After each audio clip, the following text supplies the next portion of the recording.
Ok, queridos corações amigos, em plenitude, para mais uma live. Vamos ver aqui, ajustando tecnicamente, tudo ok aí? Muito bem. Vamos falar hoje, aprimore as suas habilidades de fazer escolhas e torne-se uma pessoa mais feliz e mais realizada. Ninguém vive sem fazer escolhas. A vida é de escolhas. Está ligado diretamente à lei de liberdade. Todos nós temos a liberdade de estarmos fazendo a escolha que nós quisermos. Evidentemente, a lei de liberdade ela está em sintonia ou de mãos dadas com a lei de responsabilidade. Conforme nós fazemos as nossas próprias escolhas, nós estaremos tendo como resposta, se forem escolhas conscienciais, nós temos dois tipos de escolhas. Aquelas que são escolhas conscienciais, são aquelas escolhas ecológicas. É bom para mim, é bom para o outro e é bom para o cosmos. E escolhas que nós fazemos automatistas. Escolhas muitas vezes sintonizadas com os nossos movimentos egóicos ou com o nosso lado sombra, por medo, por insegurança, por sentimento de rejeição ou qualquer outro sentimento que não agrega valor nas nossas escolhas. Então, nós temos as escolhas condicionadas e nós temos também as escolhas essenciais. Quando vamos buscar na própria definição da própria Organização Mundial de Saúde, que ela coloca justamente nós, enquanto ser humano, nós somos um ser biopsicossocial e espiritual. Biológico, porque nós temos um corpo, mas somos mais do que um corpo. Nós trazemos conosco uma história sociocultural, socioafetiva, desde a nossa infância, principalmente a primeira e a segunda infância, que são decisivas na formação da nossa personalidade. São a base da nossa personalidade. É claro que nós podemos reformular a nossa história. Filho de alcoólatra, embora trazendo consigo todos os conflitos que uma relação dessa forma produz, não quer dizer que ele tem que ser um alcoólatra. Então, nós podemos estar ressignificando a nossa história. Daí a importância de nós nos autorresponsabilizarmos.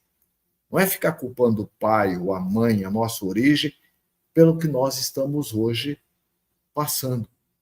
Porque nosso pai, nossa mãe, os nossos professores, que são as figuras de autoridades, deram o que eles tinham para dar naquele momento.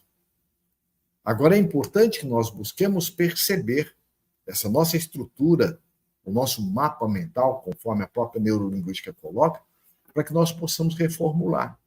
Porque não tem como deletar a nossa mente. Não tem como eu dizer, olha, eu não quero mais o jeito do meu pai, o jeito da minha mãe, o jeito dos meus avós, dos meus professores. Eu não quero ter guardado o que eu guardei. Já guardamos.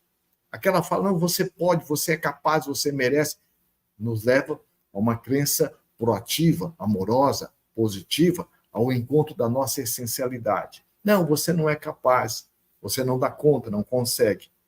E a neurolinguística, ela coloca com muita clareza. Toda a ação, ela tem uma intenção positiva para quem pratica a ação. A intenção positiva das figuras de autoridades, nossos pais, mãe, os avós, os professores, quando falaram isso, a intenção não era criar em nós um conflito, mas a forma como nós internalizamos este conflito pode perdurar e nos acompanhar. Daí a importância do autoconhecimento para a gente perceber. A outra questão que é fundamental e importantíssima é nós percebermos que, além de nós trazermos conosco um corpo, mas somos mais do que um corpo, trazemos uma história, somos mais do que ela, nós também somos um ser espiritual. Enquanto ser espiritual, como já dizia Sócrates, nós somos viajores do tempo. E a vida na Terra é uma estação. Então, há muitos capítulos da nossa vida, enquanto espíritos imortais que somos, isso dentro da visão da psicologia transpessoal e consciencial, nós temos vários capítulos muito bem resolvidos. Isso já faz parte. Mas também tem alguns conflitos, algumas situações a serem melhoradas, a serem resolvidas. Daí a importância de nós estarmos buscando o nosso autoconhecimento. Então, esses fatores, olha, o fator espiritual, o fator social, o fator corporal, além a forma, a nossa estrutura de pensamento, vai estar nos levando à forma como nós nos posicionamos diante do mundo, diante das pessoas, diante das situações. E nós somos seres altamente influenciados, como também nós influenciamos, pela nossa história principalmente. Mas nós somos muito mais do que a nossa história. Somos uma energia inteligente, essa força pensante, essa consciência que produz um sentido naquilo que tudo acontece conosco, naquilo que nós fazemos. Bem, para quem não nos conhece, meu nome é Lacordaire Abraão Fayad, exerço a profissão enquanto psicólogo, e aqui no Instituto Brasileiro de Plenitude Humana, eu desempenho a tarefa enquanto diretor de seres humanos. Bem, e possuo uma série de especializações, dentre elas a neurolinguística, neuropsicologia e outras mais. Acesse depois o nosso site www.plenitude.com.br. Você vai ter acesso a uma série de informações que, tenho certeza, vai servir para você como um barco para que você possa navegar com tranquilidade neste mar de oportunidades que a vida nos oferece. Então, quando nós nos sentimos pressionados, muitas vezes, na nossa história, o que acontece? Nós, muitas vezes, vamos tomar certas atitudes focado nas pessoas, nas coisas e nas situações. E, com isso, nós limitamos o nosso potencial criativo. E o que acontece? Essa criatividade, que é fundamental para todos nós, ela vai estar, de alguma forma, comprometida. E no cerne das escolhas, principalmente as escolhas condicionadas, essa repetição desse circuito mental automatista vai estar gerando em nós resultados também parecidos. Por quê? Quem faz o que sempre fez vai ter que resultado o mesmo de sempre. Então, é importante que nós busquemos entender o nosso ciclo mental. Se eu tenho um padrão mental de dizer, eu não sou capaz, eu não consigo, eu não dou conta, o que, que acontece? As oportunidades acontecem, aparecem à minha frente, mas por medo, por insegurança, eu não as busco, não as internalizo e vejo as pessoas desenvolvendo, crescendo à minha volta, e isso aumenta ainda mais, muitas vezes, aquele sentimento de menos-valia, de incapacidade. Quando, pelo contrário, quando eu tenho uma leitura que eu tenho limitações, porque ninguém é bom já em tudo. Nós estamos sempre num processo de mudança. Por isso que nada está tão bom que não possa ser melhorado. Então, quando eu entro nesse círculo, né, nesse circuito vicioso de medo, de insegurança, de incapacidade, o que, que acontece? Eu entro muitas vezes tomando atitudes condicionadas pelo ciúme, pelo medo, pela insegurança. E aí o que, que acontece? Eu fico, muitas vezes, por exemplo, numa relação conjugal, eu fico, de alguma forma, policiando, é policiar mesmo, o companheiro ou a companheira. Quando ele faz ou age e de alguma forma em que eu, naquele momento, desperta em mim o meu sentimento de menos-valia, como a nossa mente trabalha por associação, comparação, generalização e eliminação, por exemplo, se eu tenho uma crença por não focar em mim, que eu não sou bom o suficiente, se eu estou com a minha companheira ou meu companheiro, eu posso muitas vezes desenvolver um ciúme, achando que, e não me dou conta disso, que a qualquer momento ela pode ou ele pode encontrar alguém melhor do que eu. Agora, quando eu tenho autoconsciência das minhas limitações e ajo na busca de transmutá-las, eu vou agir com coragem, com confiança, sabendo que aquela situação ela é conflitante para mim, mas eu não fico conflitado, porque aí é patológico. Então eu sei que eu posso, eu mereço e eu consigo superá-la. Essa é a destinação de todos nós. Os desafios do nosso dia a dia têm uma única função: está nos ajudando a desenvolver a nossa criatividade. Por isso que é um pensamento da psicologia que diz justamente a vida em sociedade, ela é a pedra de toque do espírito. Se eu não tivesse me interrelacionando, é um pensamento da psicologia transpessoal consciencial, se eu não tivesse me interrelacionando com pessoas, eu não estaria sendo convidado a perceber os meus desafios. Se eu tivesse na condição de um eremita, porque o eremita é aquela pessoa sozinha, que desafio ele tem de relacionar? Agora, a partir do momento que eu estou me interrelacionando com alguém, e cada pessoa vem de uma história diferente, de uma situação diferente, de um caldo sociocultural diferente, nos convidando à flexibilidade. E a flexibilidade, ela é fruto da nossa autoconfiança. E a autoconfiança é fruto do autoconhecimento. Mas não é o conhecimento pelo conhecimento. É o conhecimento meditado, refletido. O que eu posso retirar do que eu sei, do que eu conheço, para estar me ajudando diante dessa ou daquela situação. Porque também eu posso utilizar o conhecimento como um mecanismo de fuga. Porque às vezes eu me sinto menos diante dessa ou daquela pessoa, dessa ou daquela situação, e a única forma para eu poder me sentir ali, me posicionar, eu busco muitas vezes o conhecimento formal. Por isso que o mais importante não é o quanto nós conhecemos, é o quanto realmente eu me sinto, eu me vejo, eu me percebo, eu me acolho naquilo que eu conheço. Então existe uma lógica emocional, que vai estar realmente nos levando a esse entendimento e também o porquê que nós mantemos certo circuito mental, principalmente o automatista, que nos leva muitas vezes a escolhas condicionadas. E na maioria das circunstâncias da vida, essas escolhas, logo depois, por que, que eu falei? Por que, que eu disse? Por que, que eu tomei essa atitude? Então, o que, que acontece? É fundamental que nós busquemos desenvolver conosco O autoconhecimento.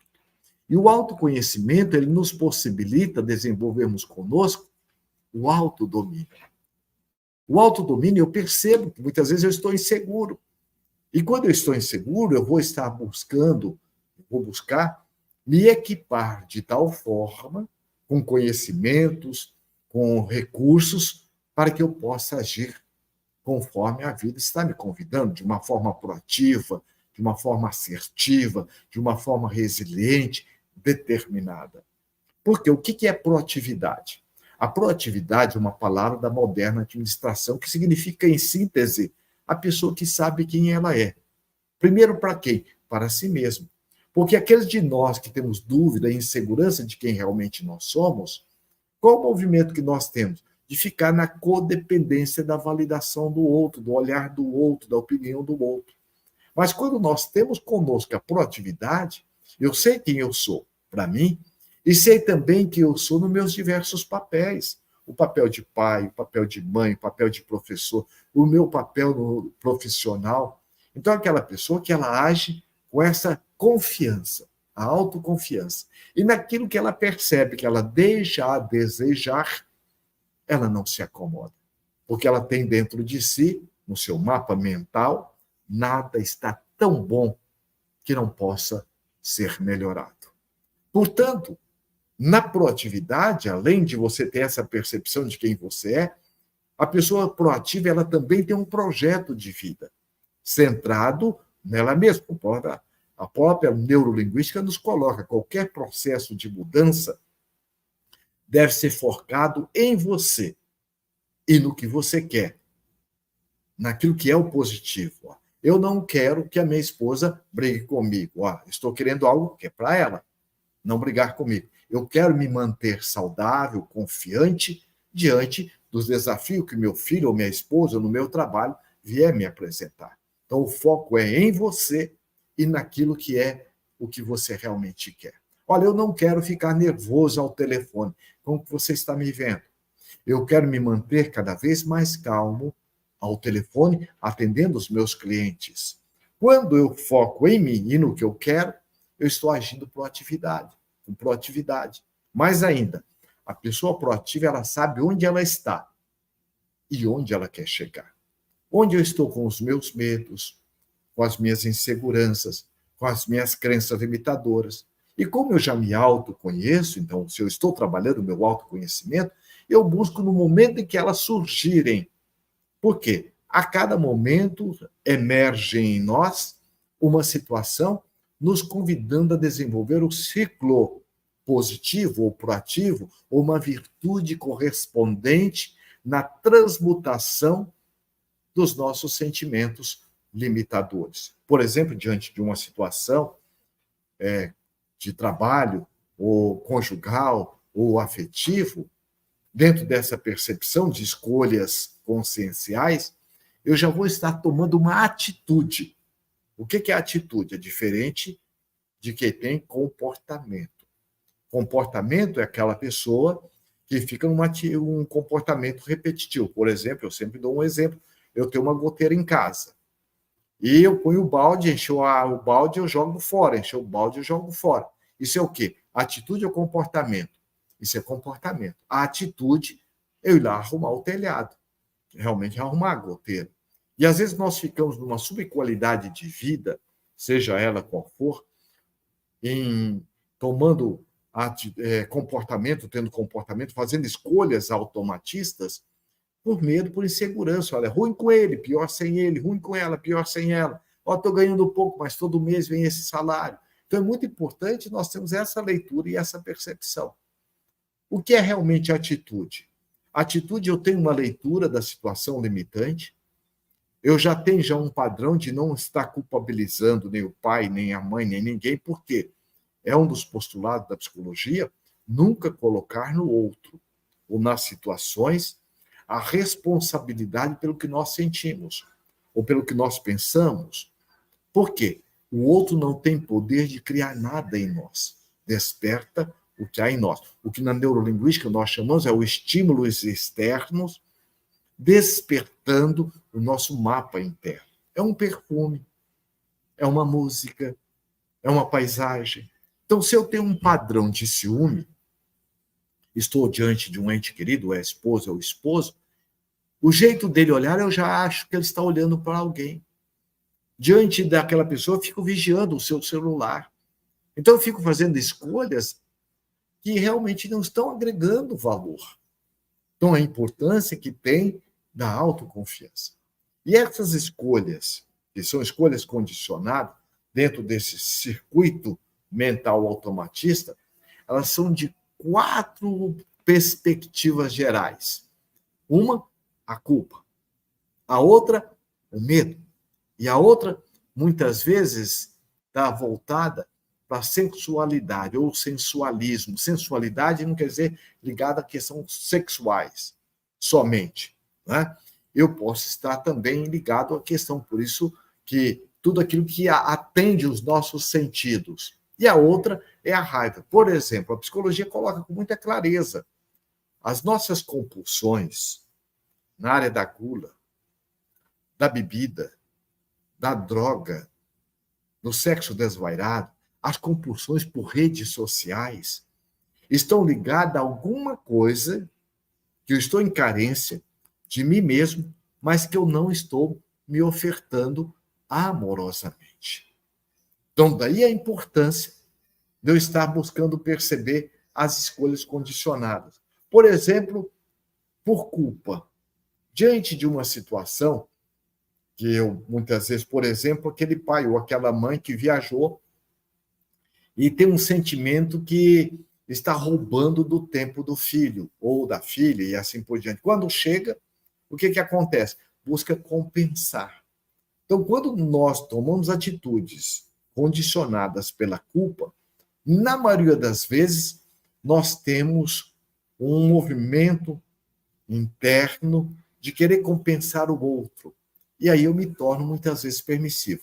E tivemos a oportunidade de atender um cliente que ele tinha uma dificuldade muito grande, inclusive de organização financeira, ele se envolvia em determinados empréstimos, determinadas dívidas, sendo funcionário público, porque ele queria compensar, sem perceber, quando a esposa disse que estava grávida, ele disse, não, nós não temos condições, nós não temos condições disso. E com isso ele desenvolveu um sentimento que ele rejeitou o filho.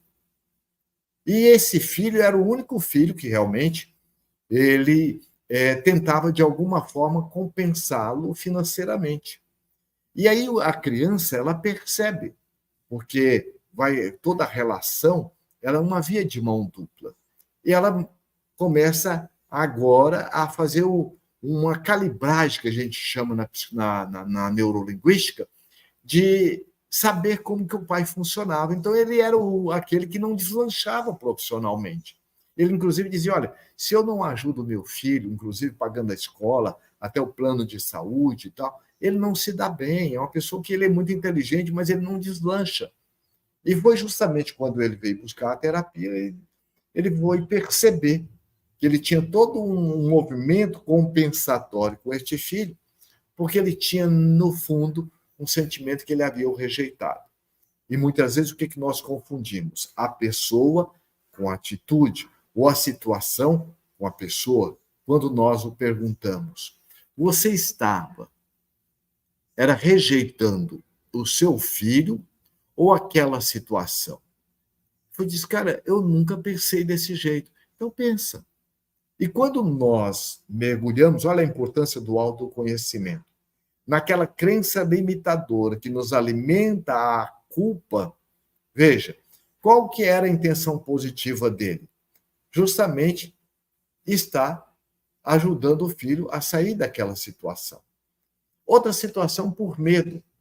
São justamente escolhas que caracterizam por atos, por exemplo, defensivos, no qual a pessoa ela se isola e se afasta, muitas vezes, o máximo de qualquer outra situação, ou ela tem muito medo e se sente ameaçada. Aí por 2 fatores. Primeiro, o medo dela com ela mesma, de passar dificuldade, o medo de ser rejeitada, o medo de ser abandonada. Então, ela tem dificuldade de se interrelacionar. ela tem dificuldade de se entregar nas relações. O outro medo também, que às vezes a gente toma atitudes automatistas ou condicionadas, por exemplo, atendendo uma outra cliente, ela dizia: olha, eu não quero que a minha filha passe o que eu passei. Eu tenho medo da minha filha passar as dificuldades que eu passei. Veja, buscou a terapia e quando passamos a refletir junto, veja, sua filha tem um outro pai. Você não é a mãe igual a sua mãe. É um outro caldo sociocultural, é um outro nível. Você vem de uma situação de um pai sitiante, né, que vem do sítio. Sua mãe com as condições de maiores desafios e dificuldades. Você tem uma formação, você tem um patrimônio. Então, é completamente diferente da história da sua filha. Quando ela percebeu, ó, eu não quero que o meu filho passe o que eu passei. Olha meu medo. E automaticamente eu vou estar conduzindo a minha vida na relação com meu filho no plano de voo de quem? No meu plano de voo. Então, não respeito o plano de voo do meu filho, porque eu não quero que ele passe o que eu passei, mas é uma outra história, é uma outra criatura, é um outro caldo sociocultural, mas às vezes a pessoa não vê. Por quê? A mente funciona por associação, comparação, generalização e eliminação. Então, ela eliminava qualquer possibilidade de que a filha ia se dar muito bem. Então, vejamos como é importante nós estarmos buscando perceber nossas escolhas condicionadas. As escolhas sensualistas, muitas vezes, pessoas que passaram por situações, vamos dizer, de abuso sexual. Ela vai ter, muitas vezes, uma dificuldade de se entregar afetivamente no processo de inter-relação. Ou seja feminino ou masculino. Por exemplo, tivemos a oportunidade de atender um cliente que vinha já do terceiro casamento. E a sua grande dificuldade, sendo empresário, ele se envolvia, na maioria das vezes, com parceiras de trabalho. Até que, já no terceiro casamento, a esposa, uma pessoa íntegra, madura e bem centrada, trabalhando, inclusive, junto com ele na empresa, ela tocando a empresa, sabia, inclusive, do histórico dele, e ela, inclusive, convivia, sabia das suas dificuldades de interrelacionamento nessa área. Quando se conheceram, casaram, e chegou um momento em que ela disse: olha, agora nós temos os filhos e eu não quero isso para mim. Então você vai buscar uma ajuda. E ele veio realmente buscar uma ajuda. Veja que ele tomava atitudes e não se dava conta que, dentre outros fatores, mas o principal que ele foi buscar ver, quando criança, moravam no sítio, o pai alugou uma casa para o irmão mais velho, que tinha 16 anos, e trouxe os outros irmãos juntos. Na época ele tinha 6 anos, quando ele entrou na escola. E ali foi junto um primo também. E esse primo, que tinha por volta também 16 anos, como o irmão mais velho, abusou dele sexualmente. E nesse abuso, qual que era o maior medo dele quando ele foi crescendo? Foi justamente de não ser realmente heterossexual. Então, uma forma dele mostrar para ele que ele não tinha nenhum comprometimento sexual era buscar manter relações com mulheres, provando para ele que ele era homem, dentro do conceito dele. Então, vejamos que há várias situações que nós tomamos as situações, escolhas condicionadas, e não nos damos conta disso. Um outro cliente que ele tinha uma dificuldade muito grande, ela, inclusive, uma dificuldade muito grande, porque ela comia escondido. E com 2 filhas adolescentes, ela muitas vezes, quando questionada, quem comeu a tal coisa na geladeira e tal, e ela se desculpava ou culpava alguém, mas tinha medo de assumir que foi ela. Voltando à sua história, ela, quando criança, a mãe a obrigava a comer aquilo que realmente tinha. E muitas vezes era comida que ela não gostava. Então, com ela, depois se vê lá com seus 6 para 7 anos, que é uma fase justamente que a criança, a segunda fase em que a criança vai para a escola, ela começa a ver pais diferentes, mães diferentes, situações diferentes, ela foi e metaprogramou, usando o termo da neurolinguística, que quando ela crescesse, ela ia comer tudo que ela quisesse. E realmente o que ela mais gostava de comer era doce e escondido, o que ela não podia fazer enquanto criança. Então, cada um de nós temos a nossa história. E é muito importante nós buscarmos identificar qual é o meu mapa, quais são as minhas crenças e os meus valores. Outra tomada de decisões ou de escolhas condicionadas também pela raiva. São escolhas que caracterizam por atos ofensivos, qual a pessoa ela age de maneira muitas vezes impulsiva, gerando consequências imediatas. Aí nós vamos perceber o que acontece. Aquela pessoa que às vezes diz, não, ele é muito bruto, olha, ele tem uma fala muito agressiva. No fundo, é aquela pessoa que tem, de alguma forma, mágoa, ressentimento guardado dentro de si. E tem também um padrão de autoexigência. Então, voltando, então vamos perceber, como nós colocamos, por trás de cada ação, de cada escolha, tem uma intenção positiva. Então, anote aí, olha, e coloque no chat o que você acha. Qual que é a intenção positiva de quem toma atitude permeado pela energia da culpa? Vai aqui uma dica. Primeiro, estar agindo com retidão. Eu quero agir agora compensando a dor, o sofrimento, o estrago que eu produzi diante do outro, na vida do outro, nas situações ou comigo mesmo. Agora, qual que é a intenção positiva de quem está agindo ou fazendo escolhas com medo? O que você acha? Medo é proteção. Você atravessaria uma rua sem olhar? Então, medo, ele quer te proteger. Só que é uma pseudo, é uma falsa proteção. Porque o que realmente nos protege é a coragem. Olha o autoconhecimento, a importância que tem. E qual é a intenção positiva da pessoa que toma uma atitude sensualista? Não é? Olha lá, droga, bebida, cigarro, comida, sexo desvairado, ó, ali o vício de redes sociais. O que eu quero? Qual que é a intenção positiva? Acolhimento, afetividade. Essa é a intenção positiva. E da raiva? Da raiva, a intenção positiva é justiça. Eu me sinto injustiçado. Então, eu tenho um conflito diante da esposa, diante do esposo. Por quê? Dentro da visão da neurolinguística, quando nós estamos nos interrelacionando com uma outra pessoa, nós temos ali duas pessoas. Aquela pessoa que é a real, com quem eu estou me interrelacionando de fora. E a outra pessoa que eu idealizo, que é aquela que eu tenho dentro de mim. A pessoa que eu idealizo pensa com a cabeça de quem? Com a minha. Sente com o sentimento de quem? Com o meu. Porque é a idealizada. Então eu pego o meu mapa interno, minhas crenças, valores e projeto no outro.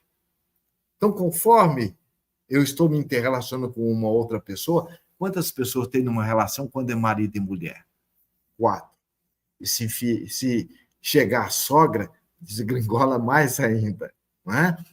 Então, é importante que eu tenha essa autoconsciência do que a pessoa idealizada, eu posso, junto com ela, num processo de diálogo mútuo, de estar confabulando, num processo de troca, num processo de compartilhamento, nós equalizarmos e termos uma relação de grandes resultados afetivos. Por isso que não é me censurando, não é me criticando que nós vamos fazer as nossas mudanças. Pelo contrário, é me autoacolhendo. Porque todo movimento nosso ele tem uma intenção positiva. Então, uma forma eficaz e prática de nós identificarmos esse circuito mental automatista e também as nossas respectivas escolhas condicionadas pela culpa, pelo medo, pelo sensualismo, pela raiva, é por meio de nós buscarmos nos dar a atenção às falas que nós pronunciamos. Qual é a crença que eu estou utilizando para tomar essas atitudes? Na maioria das vezes, são crenças limitadoras. Então, como o próprio nome diz, olha, o circuito mental é algo que está na mente, e a mente ela funciona pelos mecanismos do pensamento. A nossa mente ela é a semelhança do estômago. O estômago precisa de alimentos sólidos e líquidos. Qual que é o alimento da nossa mente? Pensamentos. Conforme eu penso, o meu pensamento vai estimular neuroquimicamente o meu cérebro, que irá produzir as enzimas correspondentes aos meus padrões mentais. Se é medo, não sou capaz, não consigo, não dou conta. O que acontece? Vou ter taquicardia, sudorese abundante, insônia, hiperexcitação mental. Olha, eu não sou capaz, eu não dou conta. Olha o que aconteceu, o que vai ser o meu amanhã? Ansiedade. Eu entro num padrão pendular de pós-ocupação, de pré-ocupação. O que acontece? Eu vou estar agora observando não somente as crenças que eu falo comigo, verbais e também não verbais. Há determinados gestos do outro que desperta em nós as nossas crenças limitadoras. O jeito que o outro nos olha, o jeito que o outro nos fala. Eu tive a oportunidade de atender um casal, recém-casados, e a esposa dizia, não, ele não gosta de voltar para casa. Mas ela não disse nada para ele. Foi justamente quando as coisas estavam tumultuando na relação conjugal, e foi aí que os dois buscaram ajuda, e dentre as falas que os dois tiveram, porque na maioria das vezes nós não temos problema no casamento, porque ninguém casa para separar. Na maioria das vezes nós temos problemas pessoais que interferem no conjugal. Eu nunca vi, nesses mais de 30 anos de profissão, pessoas separarem por incompatibilidade. Já vi separar por compatibilidade. Aqui no Mato Grosso, o cuiabano tem um ditado, eu acho muito interessante. 2 bicudos não se beijam. E é verdade. Então, a separação se dá justamente por estarmos competindo. Quem vê quem é que está certo, quem está errado. Agora, quem compartilha, certo? Porque quem está ali competindo, agride. Quem agride, puxa para baixo. E faz escolhas automatistas. Escolhas que depois a gente vai se arrepender. Quem compartilha, pelo contrário, não importa quem, importa o que é o melhor para nós dois. O que é que vai agregar de valor na nossa relação? Então, se unem em prol de um ponto em comum, porque cada um tem um modo de pensar, um modo de estar chegando ao mesmo resultado, porque cada um de nós viemos de um caldo sociocultural diferente. O importante não é que os dois tenham que pensar que 3 vezes 4 é 12. 8 mais 4 também dá 12. 10 mais 2 também dá 12. Então, o que é o importante? Chegarmos num ponto em comum. E justamente o que aconteceu com este casal. E aí veja que ela não verbalizava para ele o que ela estava sentindo. Ela queria separar de todos. Porque nós não damos certo. Nós temos 6 meses de casado, eu estou vendo que nós não nos damos certo e tal. E naquele momento pedimos, você tem um fato, uma situação que para você está tão desgastante assim que você quer realmente a separação? Diz que tem. Todas as vezes que ele chega em casa, eu preparo tudo, a hora que para ele chegar, e a hora que ele chega, ele dá aquele suspiro, ai meu Deus, e joga a pasta dele lá no sofá, e aí que ele vem realmente me cumprimentar. Ele foi e disse, mas bem, quando eu chego em casa, eu falo, meu Deus, que bom que eu estou chegando em casa, porque às vezes o dia está fã, Você é meu porto seguro, você é tudo que eu quero. Veja, uma situação não verbalizada pode desencadear todo um processo, principalmente no começo, porque numa relação, seja ela de trabalho ou seja ela conjugal, isso leva um certo tempo para que a gente faça esse sincronismo.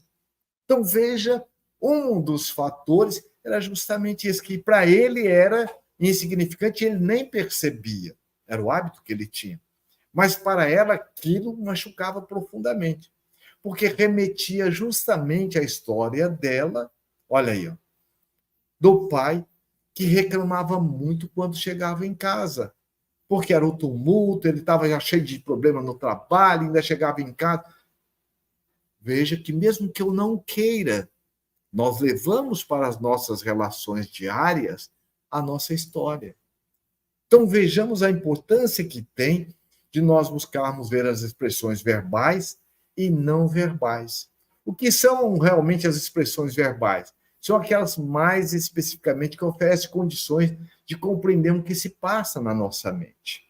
Veja que ali, no caso do casal, ele ali tinha uma expressão verbal e não verbal. O fato de jogar a pasta lá e depois vir, veja, ela esperava que ele primeiro já a acolhesse. Então, muitas vezes, nós vamos buscar perceber essas frases que nós falamos internamente e que nos leva a essas atitudes condicionadas. Agora, veja, quando eu estou agora numa proposta de mudança, é importante que nós busquemos identificar essas escolhas condicionadas, que elas têm justamente duas características: uma de responsabilidade e também da pseudo-responsabilidade, que vai estar justamente nos influenciando, porque a intenção é positiva, mas o encaminhamento, a direção, ela é equivocada. Então é muito importante eu buscar perceber, quando eu penso dessa forma, o que eu sinto? Porque a energia ninguém engana. E o que eu quero com essa estrutura de pensamento? Essa estrutura de pensamento vai me levar a que resultado? Isso é muito importante, para que nós possamos nos auto-identificarmos. Outra questão muito importante também é perceber, muitas vezes, essa atitude de irresponsabilidade ou de pseudo-responsabilidade, que muitas vezes nós não nos damos conta dela, em escolher justamente o que nós estamos fazendo conosco. Então é importante eu identificá-las e agir de uma forma proativa, porque a nossa responsabilidade de mudança não é com o outro, é conosco. E aí o que acontece? Muitas vezes nós nos iludimos na tentativa de encontrar soluções para certas situações, quando, em verdade, a única escolha que nós podemos realizar mesmo é de encontrar as soluções que estão dentro de nós. E somente nós somos capazes de fazer essa mudança. Por isso, que um dos postulados da psicologia, nunca colocar no outro ou nas situações a responsabilidade por aquilo que nós pensamos, por aquilo que nós sentimos, para que nós possamos fazer escolhas conscienciais. Porque nada no universo é desperdiçado. Os nossos próprios erros, nossos equívocos, são aprendizados. Dentro de nós não há mapa de derrota, há fatos. E a forma como eu os vejo, eu os analiso, é que vai me levar a me sentir capaz ou não. Então é importante você se autoacolher, você se autoperceber. E 3 perguntas fundamentais para nos ajudarmos. Por que estou nessa situação? Porque somente eu sou responsável por estar nessa situação. O universo ele é rico em oportunidades. Agora, quem as abraça, quem as acolhe, sou eu. A segunda pergunta: o que essa situação quer me dizer. Ó, por que estou nessa situação? Isso é importantíssimo. É um processo de autorresponsabilização. A segunda, o que essa situação quer me dizer? Há um pensamento da psicologia tibetana diz assim, não há problema que não tenha solução. E não há solução que não possa ser melhorada. E problema que não tem solução, solucionado já está. Então, por que estou nessa situação? O que a situação quer me dizer? E a segunda, e a terceira, o que é que eu posso fazer agora para estar modificando, para fazer o processo da mudança? Então, muitas vezes, sozinho, eu às vezes vou ter dificuldade de ter essa leitura.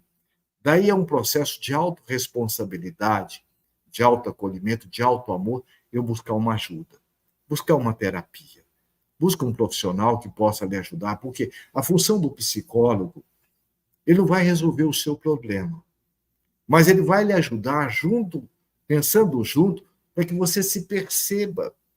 Porque dentro de nós já existem todas as soluções, todos os encaminhamentos. A função do psicólogo é te ajudar a desenvolver ferramentas, recursos, para que você possa fazer essa sua travessia, essa mudança. Quantas vezes, por exemplo, hoje mesmo tivemos a oportunidade de atender um casal que estava prestes a separar em função de que o mês passado houve um encontro de família e o próprio companheiro sentindo que a companheira estava se entregando de uma forma mais efusiva, mais alegre, para um familiar, que era irmão do próprio companheiro. E ali ele teve essa dificuldade. A partir dali, ele começou a desenvolver um ciúme muito grande, a ponto de dizer coisas que não deveriam ser ditas. Porque isso é muito importante. Não é tudo que eu penso, tudo que eu sinto, eu devo dizer à minha companheira ou ao meu companheiro, ou às vezes o meu chefe de trabalho. É importante que eu passe primeiro para um processo de autopercepção, de analisar os meus sentimentos, as minhas emoções. Se eu estou ancorado num sentimento contraditório, raiva, medo, insegurança, não fale. Deixe você estar num bom momento, porque dentro de uma situação há vários ângulos. E às vezes você está permeado, está focado num ângulo só. E aí veja que situações que às vezes emergem nas nossas relações que a gente não se dava conta. Ele não era desse jeito, agora está assim, com medo, inseguro. Porque muitas vezes, quando nós nos propomos ao casamento, à relação familiar, nós tínhamos um foco. A nossa escolha foi voltada para o projeto da construção da família. Os filhos agora já cresceram, estão todos voando, e aquilo que nós fomos patrolando na relação vem à tona. E é justamente esse o nosso desafio. Então, o que acontece? Ele, a partir daí, buscou ajuda, a companheira também, e começaram a desfrutar de uma relação muito melhor. A ponto depois de dizer, olha, eu ganhei um novo marido sem largar dele, eu ganhei uma nova esposa sem largar dela. Então, é importante que nós busquemos nos dar essa oportunidade. Nós merecemos. Você é a pessoa mais importante da sua vida. Não há ninguém igual a você. Nós somos seres únicos. Nós somos criados à imagem e semelhança do Criador. E você tem um universo à sua disposição. Então, não lhe trate, como aqui no Mato Grosso, o cuiabano diz assim, meia boca. Não fica atrás de migalhas que caem da mesa do outro. Nós já somos seres completos, enquanto potencial, nos convidando a desenvolver nas nossas interrelações. E nós estamos vivendo lá fora um convite muito grande das redes sociais. Então não se compare com ninguém. Você é um ser único, não há ninguém igual a você. Dê essa oportunidade para que você possa desenvolver o seu potencial criativo, fazendo escolhas conscienciais. A vida, ela é de oportunidades. Cada dia é uma página em branco, para que você possa escrever algo novo ou reescrever o que não ficou bem. Então, não te trate como sendo uma pessoa insignificante. Deus não criou ninguém insignificante. Nós temos limitações, mas somos ilimitados no nosso potencial. Então, lhe dê essa oportunidade. Acolha você com carinho, no melhor que você pôde te oferecer até agora. Mas não se acomode. Nada está tão bom que não possa ser melhorado. Cada dia é uma página em branco, para que você possa escrever algo novo ou reescrever o que você acha que não ficou muito bem. E a maior escolha que você faz é te acolher.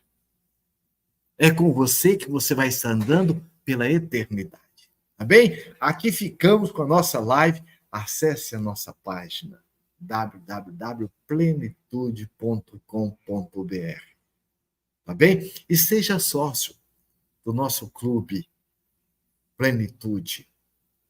O Plenitude Humana fez uma parceria auxiliando uma casa chamada Casa Transitória Irmã Dulce. É uma casa que cuida de pessoas com CA, com câncer. E além de cuidar da pessoa que está passando por esse momento de desafio, ela cuida também dos familiares, que vêm dos lugares mais diversos, de outros estados, de outras cidades, para estar aqui no Mato Grosso, aqui em Cuiabá. Então, seja um participante do Clube de Assinatura Plenitude. Tá bem? Gratidão por mais essa companhia sua. E vamos encerrar com o nosso mantra de autoidentidade e conexão cósmica. Sinta a força dessas palavras. Há um pensamento da psicologia tibetana que diz assim: palavras são luvas que vestem o pensamento. Olha que profundo. Palavras são luvas que vestem o pensamento. Tá bem? Então vamos lá, o mantra. Eu me amo. Eu amo a vida. A vida é bela. E eu sou luz. Eu sou filho de Deus, o Criador do universo, sob a sua proteção incondicional, herdeiro do universo, aprendiz da vida, e meu mestre é Jesus. Gratidão, muita paz, queridos corações amigos em plenitude, e até a nossa próxima live. Muita paz.